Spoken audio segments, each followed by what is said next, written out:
Hello and welcome back. आज है fundamental of organic chemistry की वीडियो 13 और आज हम 1.17 टॉपिक पढ़ने वाले हैं, strength of organic acid and bases. उससे पहले हम डेफिनेशन देखेंगे। डिफरेंट टाइम्स में डिफरेंट लोगों ने एसिड और बेस को अलग अलग डेफिनेशन दी। सबसे पहले एरिहीनियस कॉन्सेप्ट आया जिसमें एसिड को बोला कि वो H पॉजिटिव आयंस देते हैं सॉल्यूशन में, वाटर सॉल्यूशन में, और बेसिस को बोला कि OH हाइड्रोक्सिल आयंस देते हैं। But this has limited scope because कुछ ऐसे कंपाउंड थे जैसे NH3 और एनिलीन, ये क्या करते थे, बेस की तरह एक्ट करते हैं लेकिन OH नेगेटिव नहीं देते। तो उसी के ऊपर ब्रॉन्स्टेड लवरी कॉन्सेप्ट आया। एसिड को वो बोला गया जो कि प्रोटॉन को डोनेट करते थे, जैसे CH3COOH एसिटिक एसिड, यहाँ पे H निकल जाता था तो ये प्रोटॉन डोनेटर हुए। और एक्सेप्ट प्रोटॉन, यहाँ पे लोन पेयर है, इसको एक्सेप्ट करेगा तो इनको बेस बोला जाता था। फिर क्या है, कॉन्जुगेट बेस पेयर भी बने जिसमें क्या होता था, एसिड प्लस बेस हुआ, यहाँ पे एक कॉन्जुगेट बेस बन जाता था और एक कॉन्जुगेट एसिड बन जाता था। कंपाउंड है ये, कॉन्जुगेट बेस है ऑफ CH3COOH। ये अगर आप देखोगे ये एक एसिड है, एसिड से एक बेस बना, जिस बेस को हमने क्या बोला, कॉन्जुगेट बेस बनाइए एक एसिड का, और वहीं ये बेस है एक, इससे एक कॉन्जुगेट एसिड बन गया। क्यों? क्योंकि यहाँ पे पॉजिटिव चार्ज आ गया ऑफ NH3। फिर लास्ट में लुइस ने एक कॉन्सेप्ट दिया जिसमें बोला कि एसिड जो थे डोनेट करते हैं इलेक्ट्रॉन पेयर को और बेस जो है एक्सेप्ट करते हैं इलेक्ट्रॉन पेयर को। और ये काफ़ी अच्छा कॉन्सेप्ट था, इसको बहुत ही ज़्यादा फॉलो किया जाता है। यहाँ पे आप कुछ एसिड देख सकते हो, AlCl3, SO2 और Ag पॉजिटिव। बेस में NH3 और OH नेगेटिव लोन पेयर। अब शुरू करते हैं अपना मेन टॉपिक 1.18 में, जो है ionization constant and relative acidic strength of acids. तो एसिड ऑफ स्ट्रेंथ को हम मेजर करते हैं इन टर्म्स ऑफ आयोनाइजेशन। जब जब आयोनाइजेशन होगी तब हमारे को पता लगेगा कि H पॉजिटिव दे रहा है, लोन पेयर दे रहा है, या क्या दे रहा है, जिसके चलते जो प्रोडक्ट बनेंगे उससे हमें पता लगेगा कि एसिड कितना स्ट्रॉन्ग है और कितना वीक है। आयोनाइजेशन कांस्टेंट और एसिडिक कांस्टेंट के ए, ये कांस्टेंट है और ए का मतलब acidic, can be derived by law of mass. Acid in aqueous medium, acid है ये Ha प्लस वाटर इसके अंदर डाला तो यहाँ पे हाइड्रोनियम आयन बनता है, यानी कि क्या, एक H पॉजिटिव इस एसिड ने छोड़ा। हालांकि ये एसिड है, H यहाँ पे इसलिए दिखाया है कि ये वो वाला H है जो ये डोनेट करेगा, और यहाँ पे ए आप देख सकते हो इसके ऊपर नेगेटिव चार्ज आ गया। तो H पॉजिटिव जब इसने छोड़ा तो ये क्या बनता है, एसिड बनता है।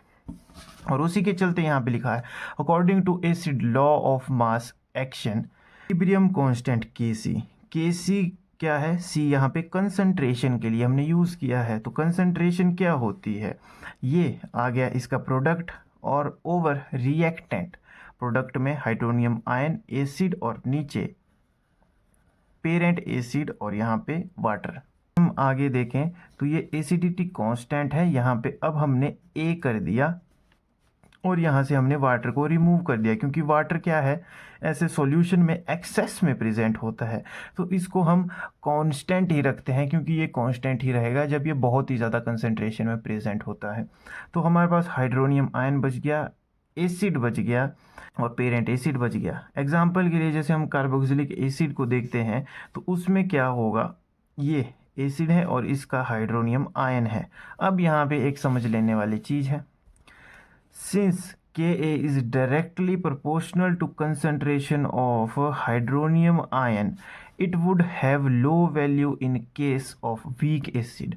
जब भी कोई वीक एसिड होगा तो हाइड्रोनियम आयन क्या होंगे, इनकी कम वैल्यू होगी, और जब भी हाई वैल्यू होगी तब स्ट्रॉन्ग एसिड होगा।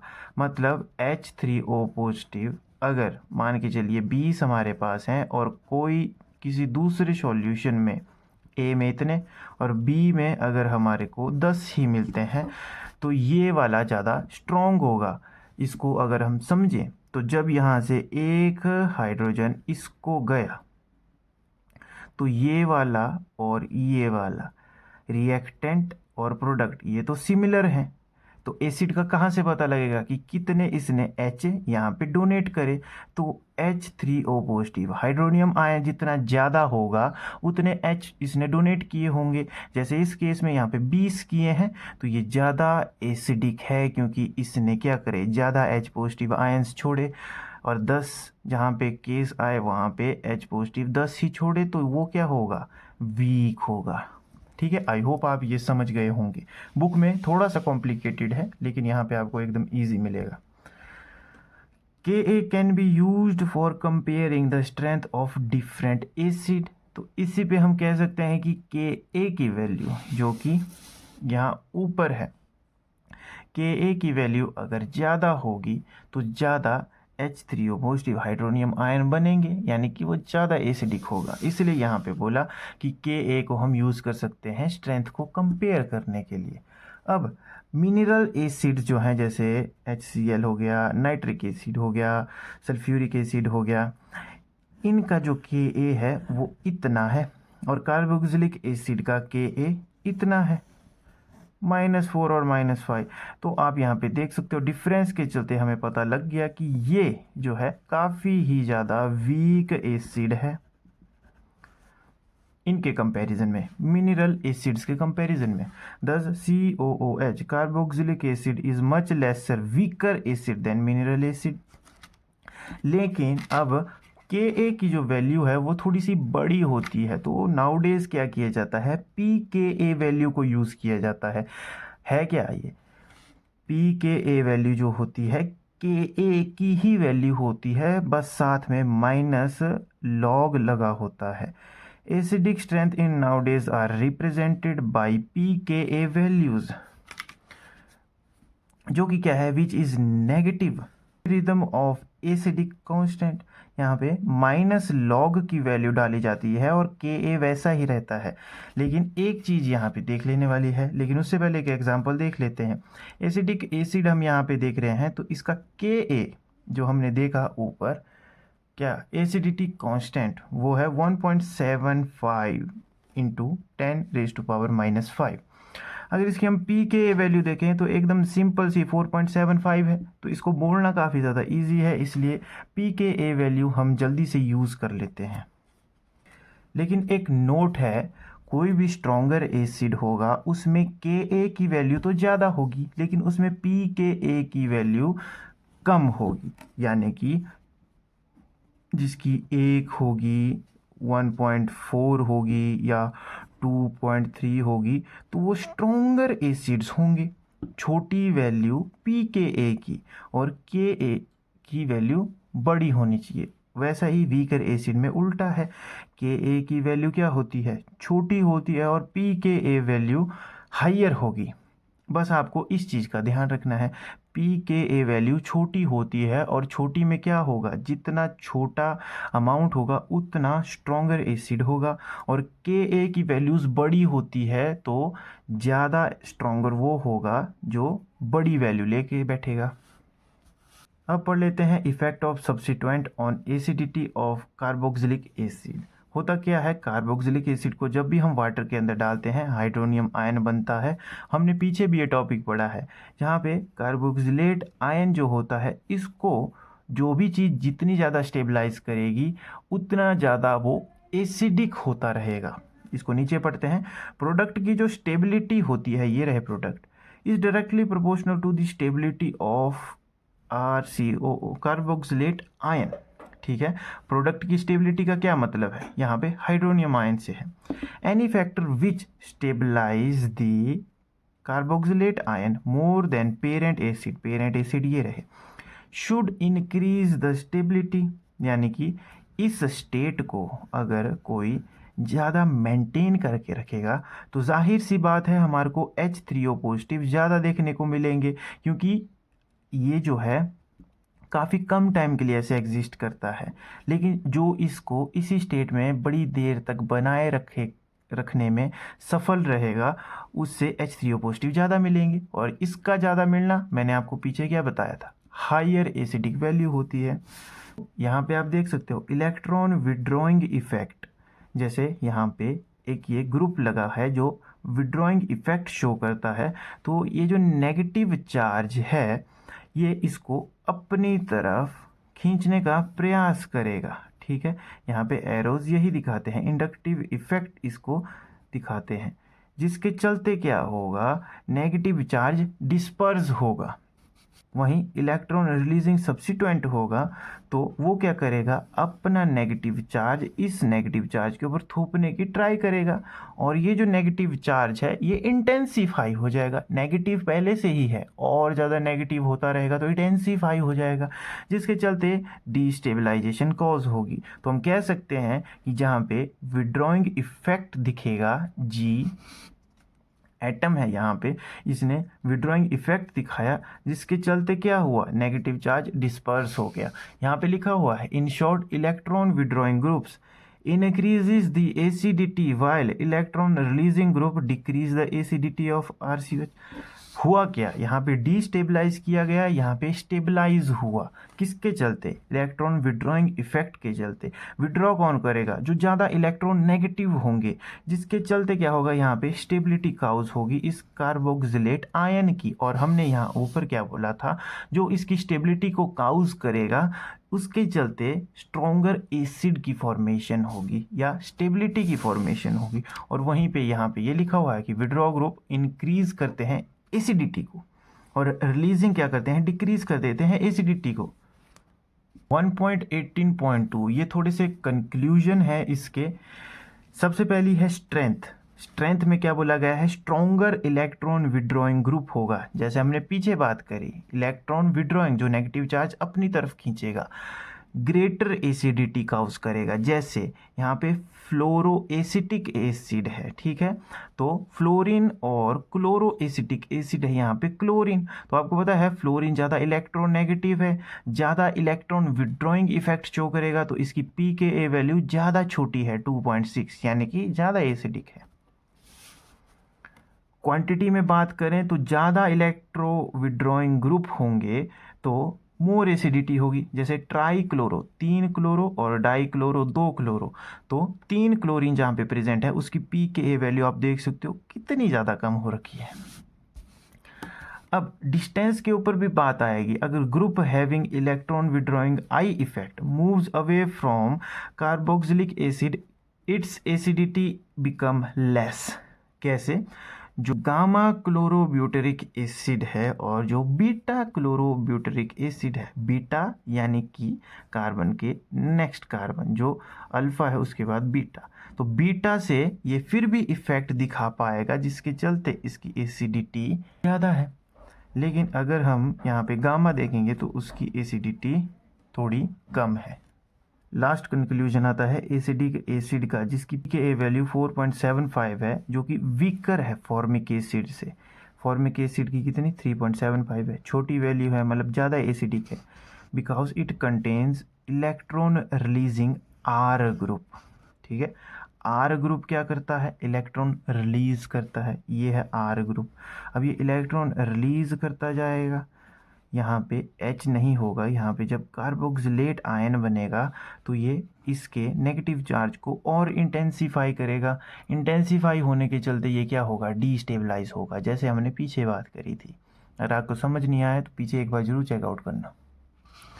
लास्ट में, while formic acid got only 1 hydrogen, formic acid यहाँ पे कोई भी आर ग्रुप प्रेजेंट नहीं है, जिसके चलते यहाँ पे कोई भी इलेक्ट्रॉन रिलीजिंग इफेक्ट हमारे को देखने को नहीं मिलता है।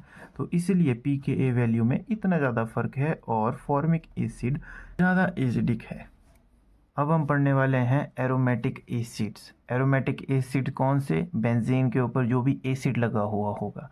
बेस एग्जाम्पल के लिए हम बेंजोइक एसिड को देखने वाले हैं। क्या है बेंजोइक एसिड, बेंजीन की रिंग है, ऊपर से ओइक एसिड मतलब कार्बोक्सिलिक एसिड लगा हुआ होगा। अब यहाँ पे कार्बोक्सिलिक एसिड के अंदर यहाँ पे कार्बोनिल ग्रुप होता है, जो कि -I इफेक्ट शो करेगा और बेंजीन से इसका इलेक्ट्रॉन चार्ज खींचेगा, -I इफेक्ट दिखाएगा, जिसके चलते क्या होगा, फिनाइल ग्रुप के ऊपर इलेक्ट्रॉन विड्रॉइंग आई इफेक्ट लगेगा, -I इफेक्ट लगेगा, किसके द्वारा, कार्बोक्सिलिक एसिड में भी कौन सा, कार्बोनिल ग्रुप। अगर आपने पीछे वो ग्रुप याद करे होंगे तो आपको यहाँ पे कोई भी प्रॉब्लम नहीं होगी, बट अगर आपने नहीं किए हैं तो सिंपल याद रखना कि इसने -I इफेक्ट शो किया। अब ये जो बेंजीन रिंग है, release electron toward the carboxylic group due to resonance at the same time. क्या होगा अब, ये जो बेंजीन रिंग है, पहले तो इसने कार्बोक्सिलिक एसिड के कार्बोनिल ग्रुप ने -I इफेक्ट करके इलेक्ट्रॉन चार्ज को खींचा। फिर ये जो बेंजीन रिंग है ये भी अपने रेजोनेंस के चलते रिलीज करेगी इलेक्ट्रॉन को, यानी कि +R इफेक्ट दिखाती है। तो -I और +R दोनों एक साथ वर्क कर रहे हैं यहाँ पे, जिसके चलते आप यहाँ पे देख सकते हो इस तरीके से R+R इफेक्ट हमारे को देखने को मिलेगा। क्या होगा, ये डबल बॉन्ड यहाँ से यहाँ को आएगा, पॉजिटिव चार्ज डांस करेगा और यहाँ पे नेगेटिव चार्ज ऑक्युपाई हो जाएगा, जिसके चलते क्या होगा, +R is more dominating than -I effect, so that phenyl group has a net electron releasing effect. ठीक है, ये दोनों अपना अपना इफेक्ट दिखाएंगे, लेकिन हमने क्या कहा, +R इफेक्ट जो है वो मोर डोमिनेटिंग होगा, तो इसके -I इफेक्ट को वो डोमिनेट कर देगा। तो पूरे जो स्ट्रक्चर है वो एक रिलीजिंग इफेक्ट दिखाएगी। और हमने इलेक्ट्रॉन रिलीजिंग इफेक्ट को क्या बोला था पीछे, कि जो इलेक्ट्रॉन रिलीजिंग इफेक्ट शो करेंगे वो डीस्टेबलाइज करते हैं, जिसके चलते क्या होगा, बेंजोइक एसिड का जो pKa वैल्यू है वो थोड़ी ज़्यादा है, मतलब वीक एसिड है। वहीं अगर हम फॉर्मिक एसिड की बात करें तो क्या होगा, pKa वैल्यू 3.75 है, मोर स्ट्रॉन्ग है। किसके चलते, इलेक्ट्रॉन रिलीजिंग इफेक्ट के चलते, जो कि किसके द्वारा हुआ, इस बेंजीन रिंग के द्वारा हुआ। हालांकि कार्बोनिल ग्रुप ने भी ट्राई करा -I इफेक्ट से, लेकिन जब +R इफेक्ट हुआ तब ये पूरी बात इलेक्ट्रॉन रिलीजिंग इफेक्ट के ऊपर आ गई, जिसके चलते ये वीक एसिड बन गया। यहाँ पे देख सकते हो, benzoic acid is a strong acid then aliphatic acid from acetic acid, जैसे pKa जिसकी 4.75 है। यहाँ पे हमने फॉर्मिक एसिड देखा 3.75 वाला। अब ये कौन है, एसिटिक एसिड, जिसके पास एक R ग्रुप प्रेजेंट है। R ग्रुप आपको पता है इलेक्ट्रॉन रिलीजिंग ग्रुप करता है, वही यहाँ पे लिखा हुआ है, due two electron releasing I effect of benzoic acid is lesser the R group present in the aliphatic acid. Aliphatic acid मतलब एसिटिक एसिड के अंदर जो R ग्रुप है वो क्या करता है, ज़्यादा रिलीजिंग इफेक्ट दिखाता है। जितना ज़्यादा रिलीजिंग इफेक्ट होगा उतनी ही ज़्यादा pKa वैल्यू आएगी, क्योंकि ये क्या करता है, ज़्यादा डिस्टेबलाइज करेगा। तो इसलिए बेंजोइक एसिड और एसिटिक एसिड में हालांकि है छोटा सा ही गैप, पर वो किसके कारण है, क्योंकि जो इलेक्ट्रॉन रिलीजिंग इफेक्ट है वो R ग्रुप का ज़्यादा स्ट्रॉन्ग होता है एलिफेटिक एसिड के अंदर, जैसे कि एसिटिक एसिड के अंदर। नेक्स्ट लेक्चर में हम relative basic strength of basis पढ़ेंगे। तब तक के लिए बाय बाय।